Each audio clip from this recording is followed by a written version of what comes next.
So she says, all the light in the world. Okay. All the love in your heart. Endless lies controlling every mind they infect. And it's still not enough. It's never enough. All right. So, okay. All the love in your heart. So, again, I've talked about this a few times already, and I'm going to just hammer it home here since this is the climax. This is childish. Like, this is like very immature, childish thing. And again, millennials just eat this up for whatever reason. The power of love is going to stop the evil empire. It's like, okay, look, whatever. I'm not even going to go into the all the love in your heart. The girlies will like it. That's fine. But I think the more poignant lines are endless lies controlling every mind they infect, and it's still not enough. It's never enough. So with this, the endless lies controlling every mind they affect, I think that this is like, again, this is sort of a very shallow way to view differing worldviews and opposing philosophies. Everyone generally thinks that they are right. They come to their conclusions one way or another. I think that it's important to understand how logic and reasoning work so that you can understand how they got to the conclusions that led them there. Unfortunately, again, it is much easier to view the world through this prism of the people who disagree with me, or the people that the other side is just brainwashed. They are brainwashed by lies, and then they're infected by the lies. And our side is the side of light and goodness and love, and we're right. It's like, to be clear, I do think that there is like objective right and wrong and morality in the world, but I acknowledge that it's typically not as simple as, oh, the people who disagree with me are just brainwashed. There is a whole philosophical belief system that influences everybody. Well, most people. Some people don't develop their worldview at all.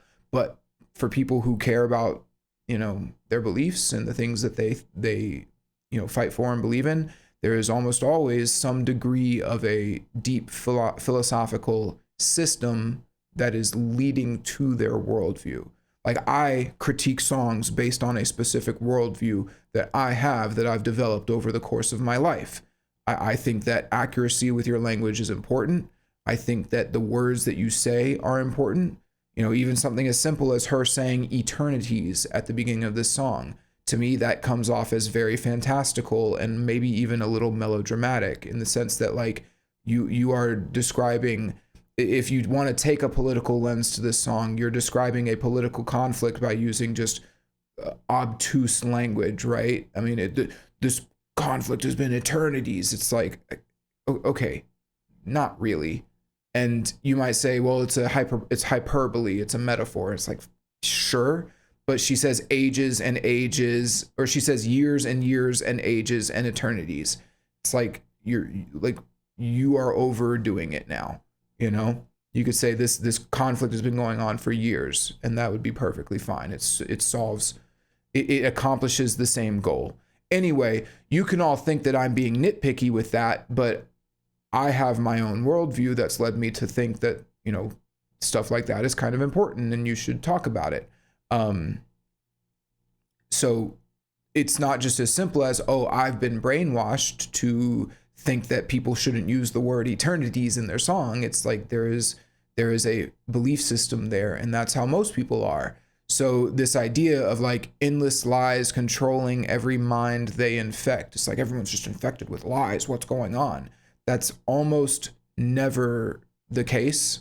There is typically some degree of reasoning, even if it's flawed, even if it's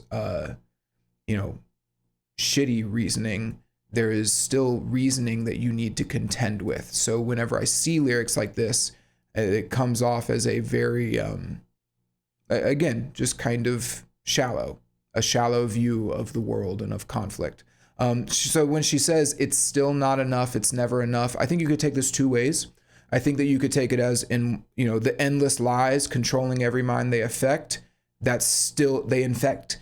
that's still not enough for the liars and the power hungry enemy in this song. But I also think you could take it as the endless lies are still not enough to overtake us, to overpower us, the warriors of love, you know, like we fight for light and love, and your lies aren't enough to get to us. So I think, you know, there it is. There's the conflict, right? Like we're gonna still, you can't beat us, right? Again, from when examining the story, because I mean that's pretty much it. And in the, you know, clean bridge that we get later, she says, "Sanctuary, hold on to what you love." It's not really. I don't want to say it's a throwaway line, but it doesn't really add much more to the story. So I think this is an appropriate point to examine the story holistically.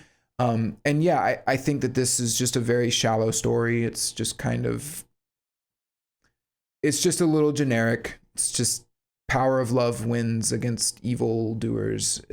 Fine. And yeah, I guess from a thematic perspective, I think that this kind of, it's just right in line with who you follow, this idea of like some ambiguous, nebulous enemy, and we just win. We beat them because we're right, and we fight for goodness and love. It's just kind of like, okay, fine. You know, what are we supposed to take from this? There's not really anything to take from it at all. You know, in this case, like, who is the enemy? Obviously, I know you can look at politically, it's like, oh, it's Trump, right? But if you just sort of ignore the political part of it, it's like, who is the enemy? Why are they the enemy? What are the lies specifically that you are contending with? And again, this is examining the song within what the song, just with the song itself, no outside influence whatsoever. It's like, she didn't specify any of the lies. Why are people believing the lies? Why are people being infected with the lies? Why do some people not get infected with them? What is persuasive about the lie that is so appealing that people would abandon all the light in the world and all the love in their hearts in order to be infected and controlled by the lies?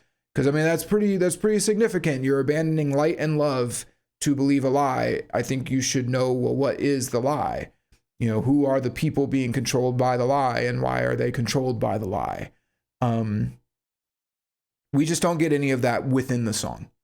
We don't get anything even close to it. This is just a very simple, we are the good guys and they are the bad guys. And I think it's pretty lame. I think it's a fairly lame on the lyrical end. You know, again, I said that the song's a mixed bag. It's funny, as I'm going through it, I feel like I compliment one section and then I don't compliment another. So yeah, anyway, that's that. So let's go on to the next section.